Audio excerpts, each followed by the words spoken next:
Hey guys, I'm Em, and if this is the first time you've seen me on here or anywhere else, just to tell you a little bit about me. So I'm a self-sabotage mentor, and what that means is I work with women and we basically break the chains of self-sabotage.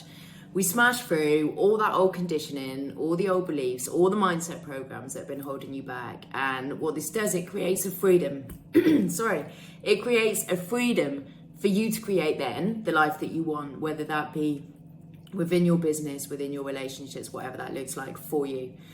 And today, this video is for my fellow sensitive souls out there. This one's for you, right? And I know there's a lot of you out there.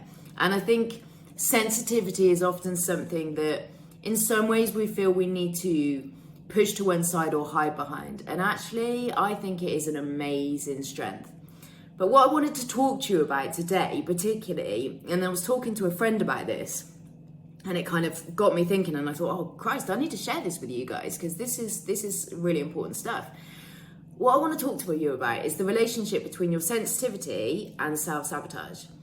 Because I know myself, the mind can play some real weird tricks on us, right? And it can convince us of things that aren't really the case. So let me explain what I mean. Basically, let's just say, right, when you're a really sensitive person, the reality is, for whatever reason, that sensitivity, whether, you know, it could be anything, it could be experiences you've had, the way your brain works, anything at all, it doesn't really matter why it's there. For people who are highly sensitive, we feel things on a real deep level. And that can be amazing, but it can also be challenging. And some of the ways that it's challenging is like, we can be very impacted by the people around us. You know, we can find emotions harder to deal with at times. I know myself personally, sometimes my emotions feel overwhelming and they are bloody exhausting. I'm just going to say it as it is. They are so tiring at times. And there's this thing, and I don't know where it really comes from, but there's this thing I think about feeling like you need to just kind of push through, get on with things. And for me personally in that, if I'm struggling with something emotionally, it's like logically, I know that the best thing for me in those moments is to take some space, right? Just take some time, process what's going on, rest, sleep, read a book, do whatever. But as I'm doing that sometimes, my mind will kick in with its old crappy programming and it will say, but are you then not self-sabotaging your business? Because you had things you planned for today and you're now not doing those things. So are you kind of giving into this and sabotaging the opportunities or whatever? And the fact is, no, I'm not, and logically I know that. But if my mind is telling me that, then it's like I feel loads of guilt about stopping and I feel really crappy about taking that time out. So actually then I'm sabotaging myself, because even though I'm doing what I want by taking the time out, I'm feeling bad about it. And if I'm feeling bad about it, then it's like I'm questioning myself. And when I start questioning myself, it leads to more doubt. And doubt, as we know, is one of the key things, you know, triggers for self-sabotage. So you kind of get stuck in this muddle of thinking. And for me, this is about recognizing your own individuality, right? And rather than berating yourself for how you feel, just honoring it, honoring what is going on for you and what you need in that moment, and challenging what your mind is telling you. So let me give you an example, right? I've had some stuff going on over the last couple of weeks. It's not even actually related to me, it's related to the people around me. But because I'm an empath and because I'm highly sensitive, this stuff impacts, and it massively impacts on me. And I was getting quite upset about it. And the first week that this was happening, I was actually pretty cool with it. You know, I was like, okay, I just need to stop. And I took a day off. And I put a sound bath on, and I put my incense on, and I got my blanket and I wrapped myself up, and I was just like, right, I'm taking care of me. This is what I need to do. anything on that to-do list can wait. It's not important right now. And then start the second week, set my goals. What did I want to do? What do I want to achieve? Really motivated. And then something else happened that triggered something in me, triggered something from my childhood. And instead of just going with it, my mind then went, oh, you can't cope. Why can't you deal with this like everybody else? You're doing it again. You should be more resilient. And I tried to push on. I didn't listen to what my core self needed because I was scared. Because I was scared like, oh my God, I'm sabotaging my business here. I can't keep taking this time and doing this stuff. And the thing is, it was like really ridiculous. Like when I look back now, because, oh my God, like the assumptions my mind was making weren't like, oh, everybody else is coping with things better. Well, that's just like not even true. That's a little mind trick your mind plays on you. And it's just not true most of the time, that a lot of people are struggling with things and you might not know it. And actually, so bloody what? Like, even if someone else could cope with that situation differently and be able to just kind of carry on, well, great, brilliant for them. If I don't feel I can, and I don't take that time out, then actually what happens is all the energy I am putting into my business because I'm trying to push through is going to be off. And I am a strong believer that energy is everything. So if I'm not feeling it, if I'm pushing, if I'm kind of forcing this stuff, it's not going to get the results I want anyway. So it's that, it's recognizing the stories you're telling yourself. It's recognizing that and going, is this even true? And just being really kind and gentle to yourself. But more than that, or maybe not more than, but equal to that, right?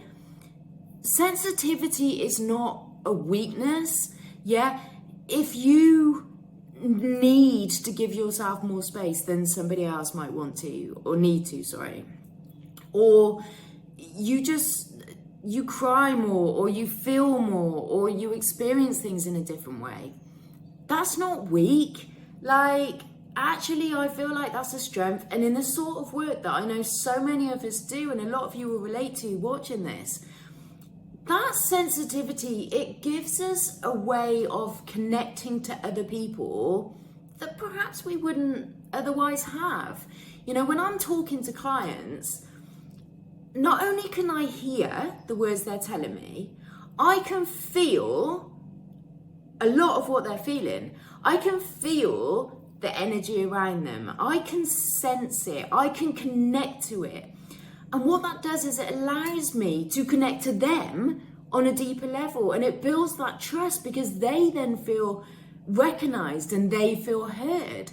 So when you're having those bad days, when you're feeling crappy, rather than beating yourself up for it, maybe just stop for a minute. And when you're taking that time out for yourself, just acknowledge the strengths and the gift that your sensitivity gives to you and to the others around you. And it just helps to put a different frame to it. Don't expect something of yourself that you wouldn't expect of someone that you love and someone close to you. Don't push yourself to feel things a certain way or experience things in a certain way. Just own that you are you and you're bloody brilliant as you are. And so much of self-sabotage is because we are made to believe that we're not enough or that we are too much. Yeah, for a lot of people who are very sensitive, that's a big one.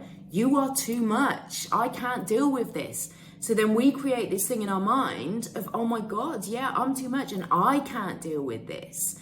And it creates this really kind of negative feel about it. And that is where the self-sabotage comes from. That's when we feel we need to push those feelings to one side, ignore them, avoid them, distract from them. And it just doesn't work. It's not a to align yourself to the things you want. It's not a way to treat yourself. So I guess my main point is recognize your strength. Recognize your strength in your sensitivity. Honor what you need. I don't care if it's what anyone else needs. If it's what you need, then it's right for you. And then consider, if you don't, then actually what are you sabotaging? You know, if you don't give yourself what you need and then you start to feel stressed and burnt out and not coping, actually, isn't that the biggest form of sabotage? So just consider that and do not berate yourself for giving yourself that love you need. I hope that's been helpful. I would love to hear from my fellow sensitive souls out there. What are the stories you tell yourself? You know, are they helpful? Are they motivating for you, or do they make you feel pretty crappy? And if they're making you feel crappy, switch them. Yeah, we don't need that in our lives. People who are highly sensitive, we have enough stuff that we absorb from everything else. The last thing we want to do or need to do is to give that to ourselves and make ourselves feel awful, because we feel that then also at a depth that feels difficult and feels unmanageable at times.